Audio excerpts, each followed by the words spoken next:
माझे नाव कार्तिकी किशोर सावरटकर। मी इयत्ता 8वीमध्ये शिकत आहे। माझ्या शाळेचे नाव सह्याद्री शिक्षण संस्थेचे न्यू इंग्लिश स्कूल हेदली सवेनी। माझा विषय डॉक्टर बाबासाहेब आंबेडकर हे युगपुरुष। डॉक्टर बाबासाहेब आंबेडकर हे खऱ्याच अर्थाने युगपुरुष होते। एकाच व्यक्तीमध्ये अर्थशास्त्र, कायदे पंडित, समाजसुधारक, लेखक, पत्रकार, शिक्षणप्रेमी, विचारवंत आणि राष्ट्रनिर्माता अशी अनेक रूपे सामावली होती।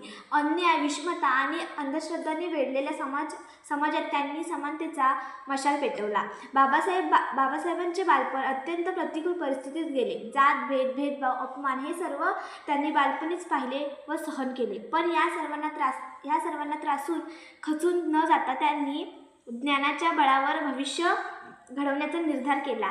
शिक्षण हेच खरे शस्त्र हे त्यांचे मत। त्यामुळे त्यांनी उच्च शिक्षणासाठी परदेशात जाऊन अनेक पदव्या मिळवल्या। अर्थशास्त्राची त्यांना अभ्यास आजही जगभरात आदरणीय मानला जातो। स्वातंत्र्यावर भारताला नवी दिशा देण्याचे महत्त्वाचे काम म्हणजे संविधान। 29 ऑगस्ट 1947 रोजी अध्यक्षपदी निवड झाली।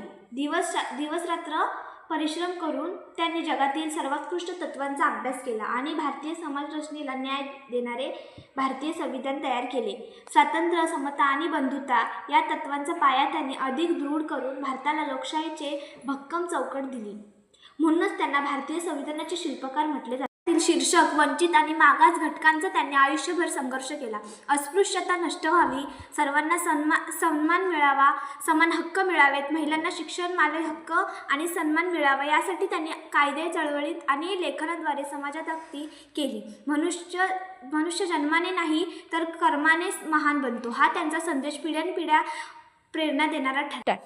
शिक्षण, विज्ञान, औद्योगिकीकरण, जलव्यवस्था, अर्थकारण, राज्यकारभार अशा सर्व क्षेत्रात त्यांनी राष्ट्रवादी दूरगामी विचार मांडले। भारताचा आर्थिक भविष्य मजबूत करावे, शेतकऱ्यांसाठी सिंचन योजना राबवाव्यात अशा अनेक मौलिक संकल्पना त्यांनी मांडल्या होत्या। 6 डिसेंबर 1956 रोजी बाबासाहेबांचे महापरिनिर्वाण झाले, पण त्यांच्या विचारांना आणि कार्यांनी संपूर्ण राष्ट्राचे मार्गदर्शन आजही चालूच आहे। समानता, न्याय आणि मानवी मूल्यांचा प्रकाश पसरवणारा हा महान दिवा कधीही विझणार नाही।